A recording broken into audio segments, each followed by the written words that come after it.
అవునన్నా 11 సీట్లు వచ్చిన కాళ్ళు ఎగరేసి చెప్తామన్నా. ఎందుకంటారా, చెప్పింది చెప్పినట్టు చేసాం. ఇప్పుడు ఇలా టీడీపీ వాళ్ళు వచ్చి మేము చేసామని చెప్పుకోమని వాళ్ళు చేశారని చెప్తున్నారు కదా. ఏది ఏం చేశారన్న, రమ్మని వెళ్దాం మనం. నేను జనాల్లోకి రావడానికి సిద్ధంగా ఉన్నాం. మేము వైఎస్ఆర్సీ ప్రతి కార్యకర్త మేము ఇచ్చేసాను గొప్పగా కాళ్ళు ఎగరేసుకుంటాడు.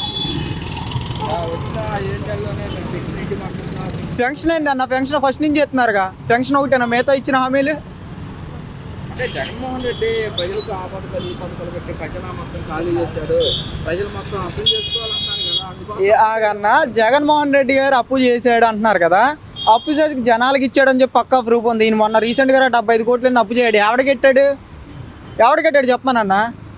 అమరావతి పూర్తి చేస్తున్నాను, అమరావతి నాన్న అక్కడ అమరావతిలోనే ఉంటున్నాను, నడేళ్ళు చూద్దాం ఎన్ని రోడ్లు వేసాడు, ఎన్ని బిల్డింగ్లు కట్టాడని. వైజాగ్లో సాఫ్ట్వేర్ కంపెనీలు దగ్గర 12 జగన్మోహన్ రెడ్డి గారు తీసుకొస్తే అవి కూడా ఈయన ఖాతాలో వేసుకున్నాడు. అమరావతి పూర్తి చేయడానికి వస్తే ఎందుకన్నా అమరావతి కాదు, అమరావతి చేసుకొని తర్వాత మిగతా వాళ్ళు ఏం చేస్తారు? మిగతా జిల్లాల పరిస్థితి ఏంటి చెప్పన్నా.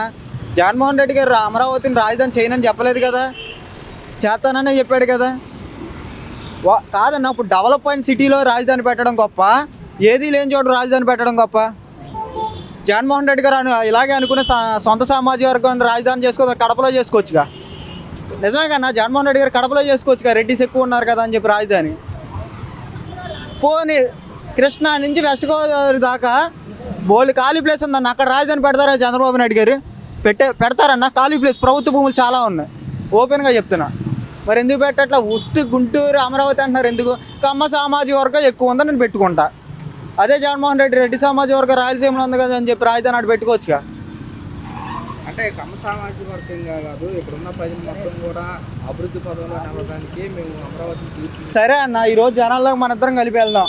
పండగ వస్తే ఆ గవర్నమెంట్లో ఎలా వెళ్ళింది, ఈరోజు పండగ వస్తే ప్రజలు ఎలా ఉన్నారు అన్న. అభివృద్ధి అంటే ఒక 4 బిల్డింగ్లు కట్టడం కాదన్న. ఒక పేదవాడు సంతోషంగా ఉన్నాడా లేడా, వాడికి ఏ సమస్య లేకుండా ఉన్నాడా లేదా, ఆ రోజు వైద్యం కానీ విద్య కానీ ఏదైనా సరే జగన్మోహన్ రెడ్డి గారు చేశారు. ఆయన దాని గురించే పడ్డాడు కానీ ఇండస్ట్రీల మీద తక్కువ. ఇండస్ట్రీలు తెచ్చాడు కానీ చెప్పుకోలేదు ఆయన. చెప్పుకోకపోవడం వల్ల జరిగింది. ఆయనకి ఒకటి పబ్లిసిటీ స్టంట్లో ఇష్టం ఉండదు ఈయనకి లాగా. నేను మొన్న ఒక రీసెంట్గా తెనాలి రోడ్డు వేసారంటే వెళ్ళా అన్న, ప్యాచ్ వర్కులు చేశారు. అది రోడ్డు వేయలే కానీ రోడ్డు వేసామని ప్రచారం చేసుకున్నాను. జగన్మోహన్ రెడ్డి గారు ఒక ఊరిలో రోడ్డు వేసినా కానీ అది ప్రచారం చేసుకోలేకపోయాడు.